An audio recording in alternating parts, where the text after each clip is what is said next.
These are the moments when police blunders lead to tragedy, starting with an incident in Mesa, Arizona, where a man was begging and crying for his life, doing exactly what police told him to do. But one wrong move and everything went out of control.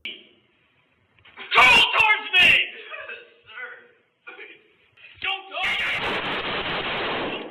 On January 18, 2016, officers in Mesa, Arizona responded to a disturbing 911 call. Someone was reportedly pointing a rifle out of a hotel window. The call led police to 26-year-old Daniel Shaver's room, a pest control worker from Texas, who had 2 pellet rifles used for work inside. Stop! Get on the ground, both of you! Lay down on the ground! Lay down on the ground! As the police rushed into the hallway, Shaver and a woman came out of the room. But then things quickly became scary and confusing. Young man, you are not to move. You're to put your eyes down and look down at the carpet. You're to keep your fingers interlaced. Both of your hands, put them flat in front of you. You are to push yourself up to a kneeling position. Sergeant Charles Langley shouted fast and strict commands. Shaver was crying hard. He was told to lie on the floor, keep his hands up, and crawl toward the officers. Kneeling position. I said keep your legs crossed! I'm sorry. I didn't say this in conversation. Put your hair! Hands up in the air! At one moment he moved his hand toward his waistband, maybe to pull up his shorts. That's when Officer Philip Brailsford raised his rifle and fired 5 shots.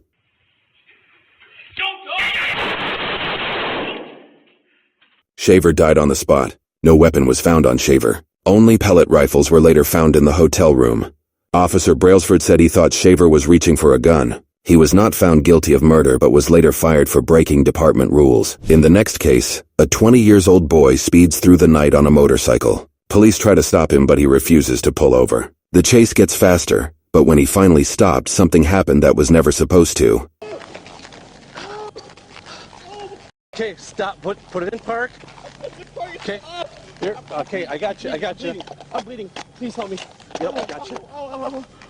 Ready? Start an ambulance. Okay. On June 20th, 2015, Sergeant Lonnie Sopelin chased a 20-year-old boy, Matthew Hovland Nays, through the streets of Eden Prairie, Minnesota, at over 110 miles per hour. It's supposed to be North Lund here.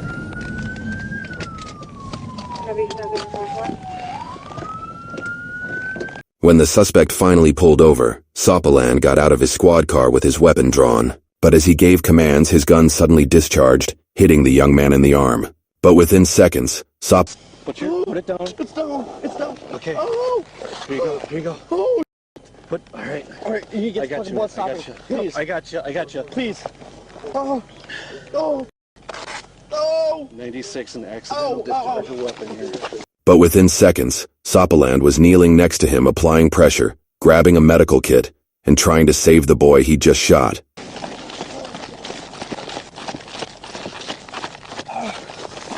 It's bleeding. It's a lot. Oh, man. I got you. The suspect survived and was later convicted of fleeing police. Sopelin blamed the accidental shooting on muscle memory from a training session just 20 days earlier. He was placed on leave but eventually returned to duty. In the next case, a 22-year-old man was scared and stuck in the Colorado mountains. He called 911 for help. But when the police arrived, they didn't help him. Instead, they left his family shattered. This ain't working. All right. Knife in his hand. Knife in his hand. Watch crossfire. On June 10, 2022, 22-year-old Christian Glass got stuck on a dark mountain road in Silver Plume. He called 911 feeling confused and scared. He was talking about strange things like skinwalkers and said people were chasing him. 911. I'm in a vehicle. My vehicle got stuck in a really bad... Oh, I'm so lucky. Oh, I'm so lucky. Christian told the dispatcher that he had some tools in his car, like 2 knives, a hammer, and a mallet, which he used for rock hunting. But he made it clear that he wasn't dangerous, and even said he would throw the tools out when police got there. I have 2 knives and a hammer, and a rubber mallet, I guess. That's a weapon. I'm not dangerous. I will keep my hands completely visible. Both cars, be advised, this party is stating that he has weapons in the vehicle with him, 2 knives, a hammer, and a rubber mallet. He did state that he would throw them out of the window as soon as officers got on scene to make you feel safe. When the officers arrived, they didn't try to calm him down. Instead, officers from multiple departments surrounded his car, shouting different commands. Christian stayed inside the car scared, with his hands up. Come out and talk to us. Come on, dude. We're here to help. We're here to help. Come on, bud. Please push me out, ram me out. Help. You need to step out of the car now. Step out of the car now. That's a lawful order. Step out of the car, you'll be removed from the vehicle. Step out now. Because you already said you have weapons in the car. Okay, I'm gonna pass them out. Can I throw them No, do not throw them out. Do not touch them. Do not reach for them. He's got a knife in his seat right there. His seat, okay. Step out of the car now. 161 at gunpoint. Step out of the car now. After more than an hour, officers broke his window and used beanbags and a taser on him. Christian panicked and grabbed one of the knives. From the front of the vehicle, Deputy Buen fired 5 live rounds. We're popping. Dude, door section. Oh, this ain't working. All right. Knife in his hand. Knife in his hand. Watch crossfire. Watch crossfire. Watch out. Watch crossfire. Watch. He died at the scene. An internal investigation found that the officers badly mishandled a mental health crisis. Deputy Buen was fired and charged with negligent homicide. Christian's family received a $19 million settlement and called his death a murder. In the next case, a woman watched in horror as the armed men burst through her front door and ran straight to her baby's room. She screamed, thinking it was an attack, but she had no idea what was really happening. Police search warrant! Coming down the stairs! You're good, man. Come here, put your hands up! On January 10th in Elyria, Ohio, Courtney Price was getting ready to feed her 1-year-old son, Waylon. Suddenly, she heard a violent knock on the door. Cameras. Police search warrant, come to the door! Police search warrant, come to the door! Around 20 police officers rushed into the house, breaking the windows and the door. Smoke filled the room where baby Waylon was lying, who was already struggling with a heart problem and lung disease. You're good. Just come down to us. Okay. Come outside. Cal put shoes on there. Is it a permanent bed? Come out. Is it a permanent bed? Box. Courtney got stuck in fear as officers pointed guns at her. She screamed, "My baby! He's on a ventilator." But instead of helping, the officers put her in handcuffs and dragged her outside, leaving her baby in the smoke and broken glass. I'll go down with you. Gotcha. 151, I'm with the baby. Not gonna be able to move it. Are you the only one in the house? Later, a medic reportedly said, "Sounds clear," ignoring the baby's condition. But shortly after, Waylon's health got worse and he had to be rushed to the ICU. Not a single officer checked on the child. It's going to be under Adam Vaughn. The password is... And when the chaos was over, one officer quietly said that sorry, wrong house. The police later defended their actions, claiming the address matched a valid warrant. They denied any connection between the raid and the child's hospitalization. But bodycam footage shows a different story. In the next case, the police officers raided a home just after midnight. They entered the house like robbers. But what happened next left the entire country in shock. Who else is in the apartment? Nobody. My girlfriend's dead. Tell them we have 11015. What? How's your girlfriend? I don't know. Inside? Yeah, somebody. I was banging at the door and she said, "Who is it?" The other started. On March 13, 2020, around 12:40 a.m., 3 plainclothes officers from Louisville Metro Police arrived at Breonna Taylor's apartment with a warrant tied to a drug investigation involving her ex-boyfriend. Walk back to my voice! Walk back, I don't send this stuff! Walk back to me! Keep on walking! Walk now! Walk! Make your hands in the air, get down here! Although they claimed they knocked on the door and announced themselves, multiple neighbors and Breonna's boyfriend, Kenneth Walker, insisted that they didn't hear a word before the front door was violently breached. Nobody, my girlfriend's dead. Tell them we have 11015. What? How's your girlfriend? I don't know. Inside? Yeah, somebody.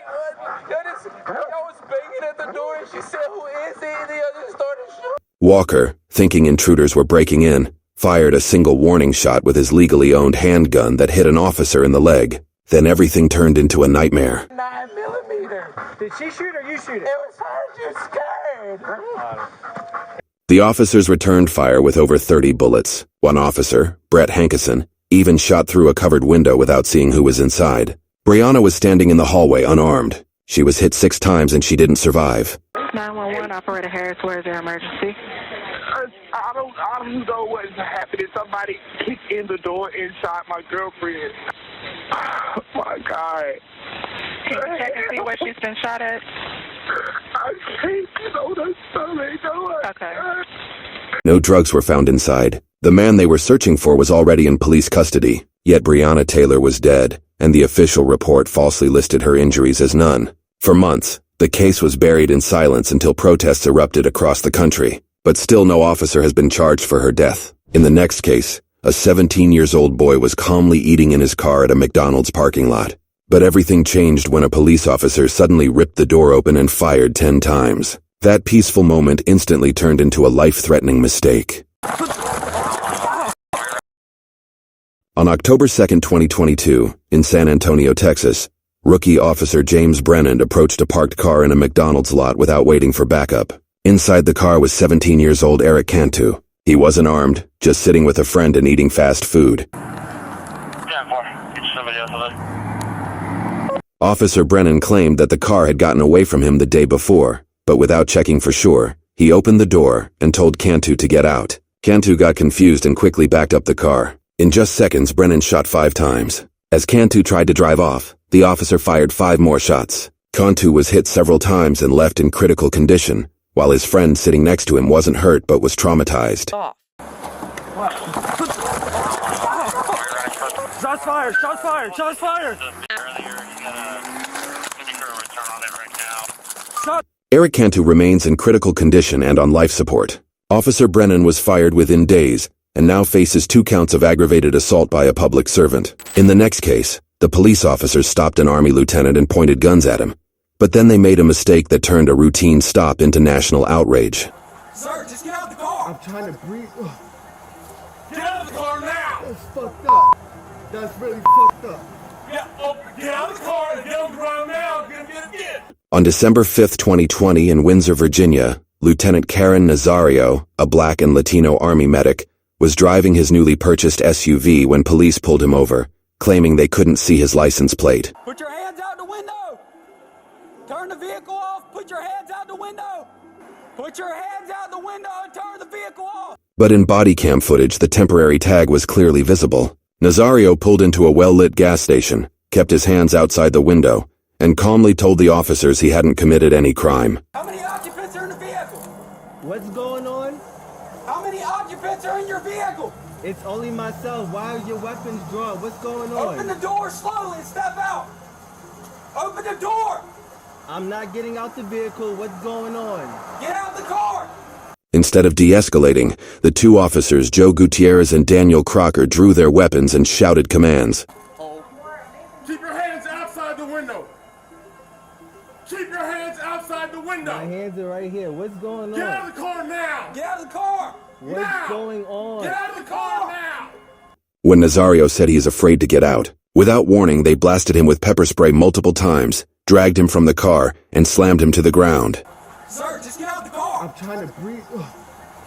Get out of the car now. That's fucked up. That's really fucked up.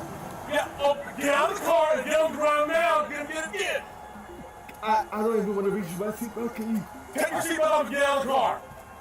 They handcuffed him, searched his car, and never explained why he was being treated like a violent suspect. Let's go. Available. Get on the ground. Get on the ground. Please talk to Get me on the about ground what's now. going on. Get on the ground or you're getting sprayed again. Get on the ground. Can you please talk to me about what's Get on going the ground. on? Can you open up the window for my dog? I got him. I hear him choking. I got him all in. We already opened it. I'm gonna go grab a bottle of water. All right, Joe. You good with that? Yeah. Nazario was eventually released without any charges. One of the officers, Joe Gutierrez, was fired for violating department policy.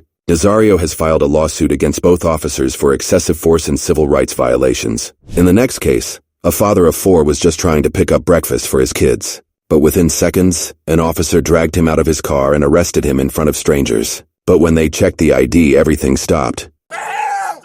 Help! Help! Help! They hurting me! They hurting me! I'm in the felony! Get in the car! Bro, help! Stop! Get in there! Bro, y'all hurting me! Get in there! In October 2021, 27-year-old Sylvester Hayes was driving a few blocks from his Dallas home to grab French toast and bacon for his children. I'll explain it to you. He was pulled over by officers who believed he was wanted for domestic violence. But they never ran his ID, they just assumed it, based on a similar first name. Despite Hayes explaining that his name was spelled differently, officers yanked open his car door, pulled him out, and beat him. Come on and step out. Come on and step out. Bro. Step out. What are y'all? Man, hold on, bro. Come on and step out. Come on and step. More officers rushed in shouting gun, even though Hayes had already informed them about his lawfully registered handgun.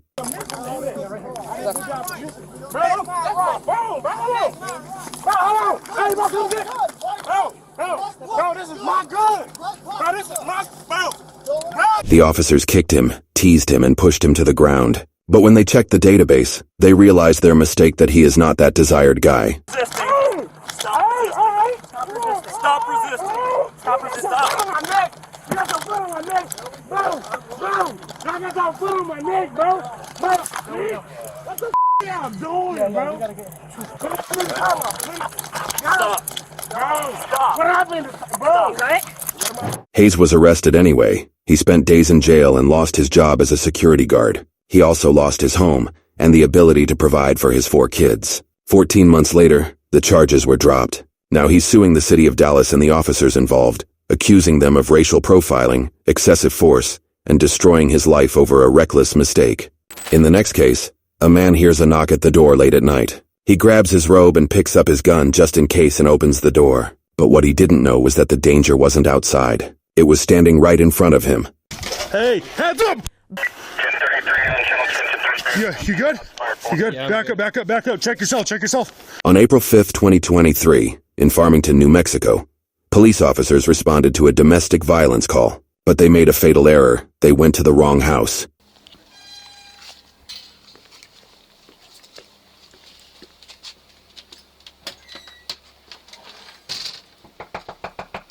"52-years-old Robert Dotson, unaware of the situation, came downstairs with a handgun after hearing knocking and voices outside. The officers had flashlights and said they were police, but Dotson was probably confused and couldn't see clearly when he opened the door. Farmington Police. Confirming no one's come to the door? Hey, firm, if you can call the RP back and have him come to the door. So, bro, see if they answer. Dotson raised his firearm, not realizing who was outside. The officers, after seeing the weapon, opened fire instantly. Dotson fell in the doorway, but he never fired a single shot. Shots fired! Yeah, you good? You good? Yeah, back up. Check yourself. His wife, who rushed to the scene after hearing the gunfire, saw her husband dying in the doorway. Believing that intruders had killed him, she fired a shot outside, prompting officers to shoot again, though they missed her. Hey, I got you covered. Move. Let's move out. Hands up! This is the Farmington Police Department! Come out with your hands up! The body cam footage showed the truth. While prosecutors chose not to file charges, a federal judge later ruled that the officers had acted reasonably under pressure. Still, the Dotson family is moving forward with a civil rights lawsuit. Police admitted they went to the wrong address but claimed the tragic chain of events left them no choice. If you found these real-life cases shocking, make sure to like, share, and subscribe for more powerful stories like this. And if you haven't seen it yet, watch this video when cops become the victims.